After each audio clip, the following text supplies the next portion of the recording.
Welcome to the Trent England Show. Thanks for joining us this Wednesday. And as promised, some great guests this week. I know Trace Savage couldn't be with us yesterday, but Brandon Dutcher is here with me today to talk about some brand new polling that you've just done, Brandon. We'll get to that in just a second, but I wanted to mention this story that you mentioned it to me, I think, this morning. Somebody else did. I saw it in the Oklahoman this morning about Oklahoma City Public Schools hiring a new superintendent, and the Oklahoman reported that they hired a search firm, so-called, I guess, to find their new superintendent. Who, just remind folks, Brandon, because you follow all this stuff. You know, how far did they go? I mean, was this guy internationally known, or did they find this guy on the East Coast? They had to go every bit of 8 miles, I think, over to Mustang. So,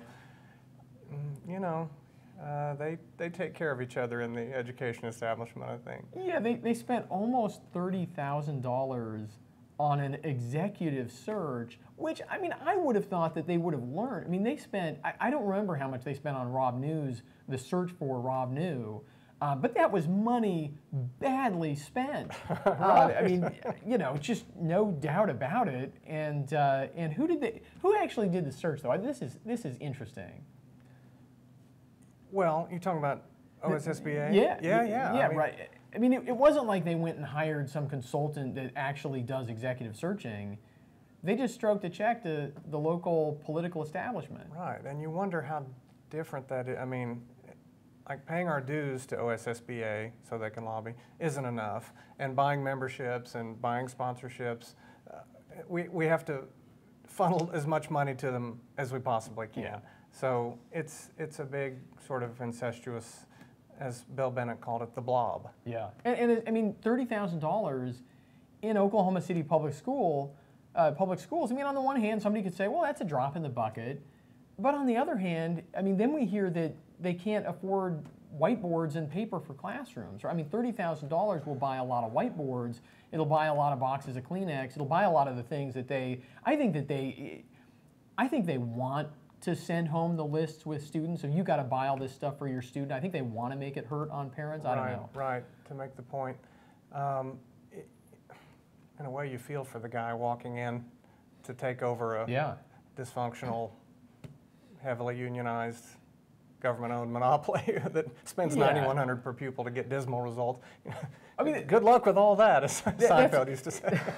I mean, it is. Yeah, that's a good point. I mean, yeah, we certainly wish him the best. I mean, it's a school district in crisis. I mean, it's not a school district with problems. It's a school district in crisis.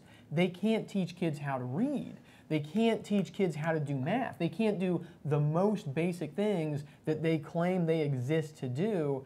And, you know, and frankly, I mean, this is where you just can't. I think sometimes our fellow conservatives go a little overboard talking about running government like a business. I mean, if you went into a business like this, you'd be shutting down divisions and selling off hardware and trying to focus on your core mission. And that's not, you can't really do that very easily. I mean, there are a lot of that you just can't do. No, that's true. And for the structural reasons that I just outlined, you know, 12% of the 10th graders in that district are proficient in math. Yeah. Are proficient, not like college ready or on track to be college ready, but proficient, like ready to go to community college or trade school or the next grade. And certainly the next grade. I mean, based on the latest state standards, which, you know, hats off to them for finally telling the truth about the scores now. But it's just disastrous. I mean, as I said, it's dysfunctional, one superintendent after another. But it's partly because public education isn't really accountable. And so you just keep turning these people over and you keep turning out horrible student performance, and, you know, schools don't get closed, teachers don't get fired. Just on we go to the next one. Yeah. And it's a monopoly, which means nobody should be surprised.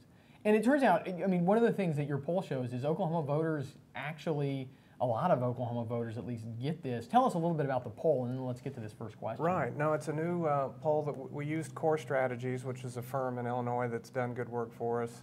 And so this was May 16th through 22nd, sample size of 502, so a good margin of error, 4.37%. Yeah, that's a good sample size for Oklahoma Oh, voters. for sure. And this is likely voters, so we asked them several questions to do with education. The first one to do with accountability, as a matter of fact.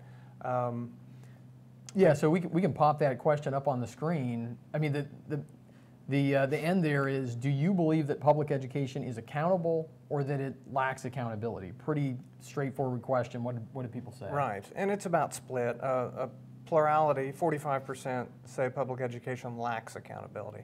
38% think it is accountable. And if you read the question on the screen, you'll see we sort of gave what each side would say and just let them each have their best shot and then see what people think. Which I did want to say about the polling, because you did a really good job with this. I mean, that is considered the best way to do polls like this. Some people say this, some people say that. And, if you actually want to discover what people think, you need to offer both of those points of view, trying to get a valid answer. And yeah, I mean, here you've got a pretty good plurality that say we need more accountability. Right. Which actually, didn't the OEA find that in one of their polls? That was the number one. You would think, what was the most important thing to voters in the OEA? Think it would be money, but it wasn't. It was accountability. Now, the OEA and their ilk would be in that group that thinks public education is accountable. Because, I mean, what more do you want? We have to take all these tests, and we have to follow these rules. And 1889 Institute found 643 mandates in the school code. You know, that's accountability, right? Well, that's what. Yeah, they think regulation is accountable. Like they don't. I mean, they'll look at just to make the contrast really clear. I mean, they'll look at a private school and a public school, and they'll say, well, the public school has more accountability because it's got all this red tape and all these. It's got federal mandates and state mandates and local mandates, and the private school may be spending less money and getting better results, but it's like it's over their head. Right. It doesn't occur to them. 12% of our kids are proficient in math, and we're going to do it year after year after year. How is that accountability? Yeah, maybe regulations don't actually add up to accountability. Right. Accountability is an empty parking lot, as Radio Shack or Sears can tell you, or a private school will tell you. If they don't do the job, parents are moving on. Choice, I mean, choice is the equivalent of accountability, or it is accountability. It is the ultimate accountability. So that's question number one here. We'll put links up to all of these, by the way, so you can find all of these. It's all up at ocpathink.org. Question number two. This is interesting. What did you ask for? Yeah, I always like to ask this. If you could select any type of school for your own child, and financial costs and transportation were of no concern, what would you choose? Just curious what people would choose. And as you can see, about half. 49% would choose the traditional public school, so they're happy with where they are. The plurality. I mean, the plurality says local public school, which is what we would. I mean, that's what everybody I know who works in the area of education reforms and educational choice believes that if you did allow choices, most people still stay in public schools, right? Right. And that's what the polling shows. They sure would. Now, what's interesting is the other half would go somewhere else, either a public charter school or a private school or homeschooling. So with 36% to private. So that says that there is an appetite out there for more school choices. The education establishment likes to say, well, people have made their choice. 90+% of kids are in public schools, so case closed. Well, it's a little more complicated than that. Well, they say two things, though, right? I mean, they say people have made their choice. People can send their kids anywhere. And 95% of the kids are in the traditional public schools. And then they say, but if you gave people real choices, they'd all flee, right? I mean, it's an interesting argument that they get away with. Okay, question number three. What's the next question here? So this goes to, we start to ask policy questions. And I think this is the best question. Educational choice gives parents the right to use the tax dollars associated with their child's education to send to wherever they want. Would you say you agree with this or don't? And no surprise to me, because the last 10 polls, 9 of them have come back this way. Overwhelming support, 67% support educational choice, 27% oppose. And 46% strongly. Indeed, and that's. And these are likely voters, Republican, Democrat, Independent. I mean, this is everybody here with. The plurality in the whole thing is strongly support, and then second to that is somewhat support. That's pretty. It's strong, and it's even solid. stronger among Republicans. The next. Yeah, let's pull up the next slide. This is a breakdown for that question of Republican, Democrat, and Independent. And it's funny. Even Democrats support letting tax dollars follow the child. You would never know that from legislative debates you hear, but pretty strong. 53-37 overall Democrats. But then you look at Republicans, and it's just off the charts. Yeah. I mean, 76-21, and look at that strongly support, 51%. What I thought is really telling here, though, is the independent number, because we know independents skew younger. Right. And so, I mean, independents are more likely to be people who have young kids or who haven't had their families yet, and 60% strongly support. It's really encouraging, and it's consistent with what we see in national polls, especially about the education savings account.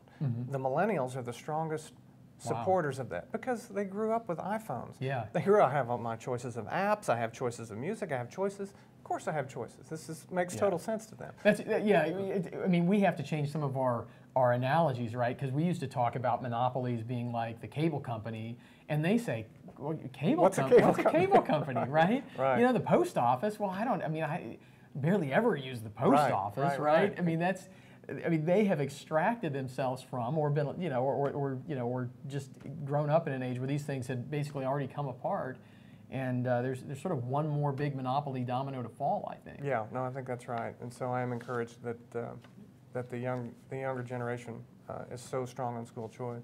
So, anything else on that you wanted to mention? It's just it's baffling why more GOP politicians in the current governor's race, for example, aren't strong for school choice. It's like no one has a pollster. Yeah. It's like this hasn't been secret for years and years. But I mean, some are for, but some are not, and so. Squeaky wheels, I think. I mean, you have these folks out there who are unabashed, and I think this is where your work is so important, and we try to do this on the show. I mean, there are people out there who will say, if you support school choice, you don't like kids. Right. And I think people need to have the moral courage to stand up and say, no. I mean, first of all, we shouldn't be deciding our political debates based on people claiming to have better intentions than somebody else. But look at the results. I mean, just look at the results. Look at what people want. Let's, we can have democracy and go with what people want, or we can look at the results and try to craft policy around things that work. I mean, doubling down on a system that can't teach kids to read or do math seems like a poor policy choice. Yeah, it really does, and I'm hopeful that. We've made progress already. Yeah. Before 2010, we had no voucher, no tax credit. We have those things now. Yeah. Well, your next question's about one of the programs that is in place right now. Tell us about that one. That's exactly right. So we asked about the Lindsay Nicole Henry Scholarship for disabled children, which through the years has always polled positively, which you would expect. Yeah. I mean, who would be against it? Well, that's what's surprising to me. There are some people who say, no, I would shut this program down, which is shocking. I mean, I don't want to talk about people's intentions, but you do have to think, I mean, what kind of ideological blinders does a person have to wear to say, I want to kick kids with disabilities out of schools that work for them? That is a little shocking. What did the poll show? Bitter clingers, you might call them. That's right. But yeah, no, 61% support the Henry Scholarship, 18% oppose, which is consistent with what other polls have found through the years. And so it's encouraging because what a great program this is. Yeah. I mean, helping autistic kids, bullied kids who not only contemplated but had a plan for suicide. Yeah, I mean, this helps kids who were some of whom were in dire straits. Absolutely. That is what is surprising about school choice. You would think that there would be common ground. I mean, for viewers out there, think about this. I mean, shouldn't there be common ground on, say, bullied kids, right, or kids with disabilities? Any kid who is particularly vulnerable. I mean, if you're being bullied in your current public school, you've got to have an option. I mean, how dare any school administrator, any lobbyist at OSSBA? I mean, how dare they suggest that we should lock that kid in that circumstance? I mean, that's a horrible thing to do. It is awful. That should transcend politics. It should, policy. and any parent. I mean, put yourself in the shoes of a parent who's facing that with their own child. I mean, And you see it in the news constantly. Yeah. I mean, not everyone does, because not everyone has Google alerts that I have. But I mean, it is so widespread. And bullying, and so we actually asked a question about bullying as well, because Florida this year passed a law, the governor signed it. If you're bullied, you get a ticket out. Yeah. You Let's look at that question. Proposal has been made to make private school scholarships available to students victims of bullying, sexual offenses, and physical attacks, which is what Florida just did. So again, support, 43% support, 31 oppose. Good chunk, no opinion. It's kind of a new concept, but again, it's above water on the numbers. Yeah, and I think, this is one that's just common sense to give those kids a way out. So let's look at the last question here. This is specific to ESAs. You mentioned education savings account. This is an idea. Let's flesh out the idea for folks. Yeah, now this is a new idea too that people don't know as much about, although 6 states have it. So the idea is the government would take a portion of the per pupil funding allotted to your child and put it into a bank account controlled by you, the parent. And then the parent can use it for private school tuition, online learning, Kumon tutoring, even save some for college if you want to. And so, this is kind of like the way it works right now in this sense, right? There's per student dollars that the state gives out. So if a student is in Oklahoma City Public Schools, the state gives an amount of money to Oklahoma City Public Schools for that student. And if that student then, that's where they were last year, but next year they're going to go to Deer Creek schools, then the state says, well, Oklahoma City Public Schools, you don't get that money, that goes to Deer Creek schools. This basically says we're going to take that amount of money and put the parent in charge. Exactly. And say, well, now, you spend a year in Deer Creek schools and you say, the waterfalls aren't all they're cracked up to be, and you actually want to put together some Kumon tutoring and maybe a part-time private school program or something like that. If that's what actually meets your child's needs the best, you can do that. You can move the money around just the way the money moves around already. That's right. It's a new idea, but it's not really that radical. No, right? It's not radical at all. So what do people say? Again, support, 50% support, 35% oppose. 15% undecided. No opinion. Again, Republican support is strong. I didn't put it on the slide, but yeah, you broke all this down by party, and no surprise. No surprise. The folks who tend to be on the more free choice side of things tend to support policies like ESA. Because it's part of the Republican platform nationally and in Oklahoma. Yeah, it's what Ronald Reagan talked about. You can get speeches. You can go online and see him giving speeches for vouchers, tuition tax credits, even education savings accounts, he said. Really? He meant something slightly different than the current iteration, but this is it's a Republican deal, so you wouldn't be surprised that Republicans are for it, except apparently some of the candidates that haven't gotten the memo. Yeah. Well, it is. Again, I think people just get scared by the kinds of claims that opponents of these policies make, and that's it's frustrating that you don't have more leaders out there with the courage to stand up, because it's a pretty simple argument to beat back. I think, to say, look, if you care about kids, you're going to look to open as many doors as you possibly can to allow them to get a world-class education. And we have real success stories here in Oklahoma right now. In the public school system, in private schools, and homeschooling. And why we wouldn't allow more people to shuffle themselves around and fit themselves into the right place is just beyond me. Because think about it, it's a free country. Here's a concept. The government defers to parents when it comes to raising their kids, right? Yeah. That's as American as it gets. Well, education is just a subset of parenting. Yeah. So the government should defer to parents when it comes to educating their kids. Give them the money, let them go where they want to go.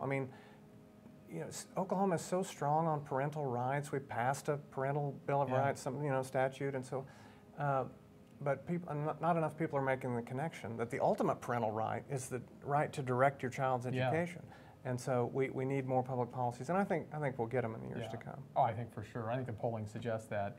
Brandon Dutcher, Senior Vice President with OCPA, thanks for being on the Trent England Show. Enjoyed, as always. Remember, you can find us. We are on Facebook, YouTube, iTunes, Stitcher, SoundCloud, the Android Play Music Store under podcasts. And you can email if you want to ask a question. We'll start answering questions on Fridays on the program as we get here into the summer. You can email asktrent@ocpathink.org, or you can just post a comment or send a message to one of our Facebook pages, the OCPA Facebook page, the Trent England Show Facebook page, wherever you want to find us, and we will start answering those questions, especially if you got good, meaty constitutional questions. That's what I'm hoping for, but whatever. You get questions about school choice, we'll have Brandon back on and talk about all that. Thanks for watching.